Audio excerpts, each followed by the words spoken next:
Sophie de Menton, bonjour. Bonjour. Et Robert Namias, bienvenue. Bonjour Wendy. Merci d'être avec nous pendant une petite demi-heure maintenant. Je vais vous donner 1 minute 30 à tous les deux, d'abord pour exposer vos arguments. Sophie de Menton, ces affaires nous dégoûtent-elles, doivent-elles nous dégoûter de la politique? C'est à vous. Non mais ras-le-bol, c'est insupportable. Alors le mot dégoût, j'aime pas tellement ça parce que c'est navrant. Nous savons tous à quel point il est important de faire de la politique et à quel point on en a besoin pour diriger un pays et bien le diriger. Mais on est arrivé à un seuil de saturation effroyable. Alors vous citiez tout à l'heure un chiffre, Wendy. Moi j'ai 89% des Français qui sont hostiles aux partis politiques. J'ai 87% qui pensent que les hommes politiques sont indifférents aux gens. 69% qui pensent que la démocratie ne fonctionne pas et 60% qui ne font pas confiance aux gens qui font de la politique, qu'ils soient de droite ou de gauche.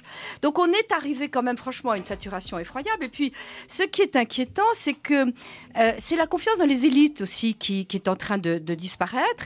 La justice, franchement en ce moment, on n'aimerait mieux pas être confronté à la justice. C'est inquiétant. On a l'impression qu'elle n'est pas libre, qu'elle n'est pas juste.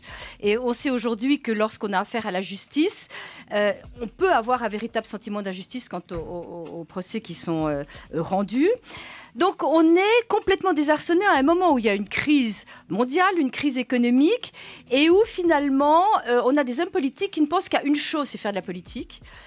Renouvellement des élites impossible. Il y a Charles Becbédé qui essaie de faire la politique, Denis Père, qui viennent de la société civile. C'est une quasi-impossibilité de pénétrer ce milieu. Et donc moi, franchement, j'en ai assez.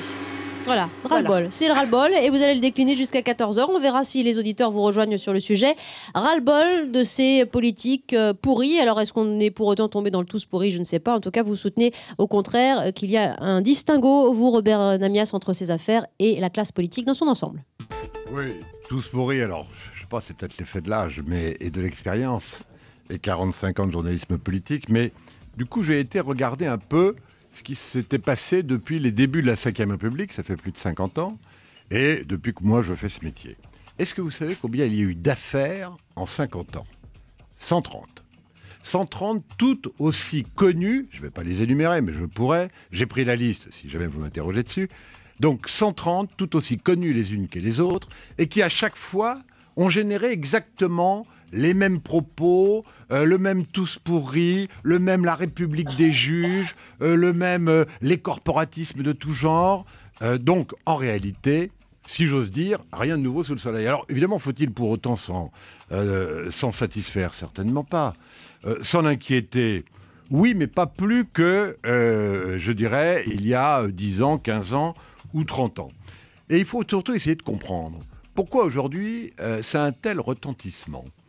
Parce que précisément, s'il y a eu 130 affaires depuis le début de la Ve République, il y a 10 ans encore, il n'y avait pas d'Internet, il n'y avait pratiquement, mis à part LCI, pas de chaîne d'information continue, il n'y avait pas ce matraquage incessant des turpitudes de tel ou tel, qui fait qu'effectivement, vous rentrez chez vous et vous êtes sûr que tout le monde est effectivement totalement pourri.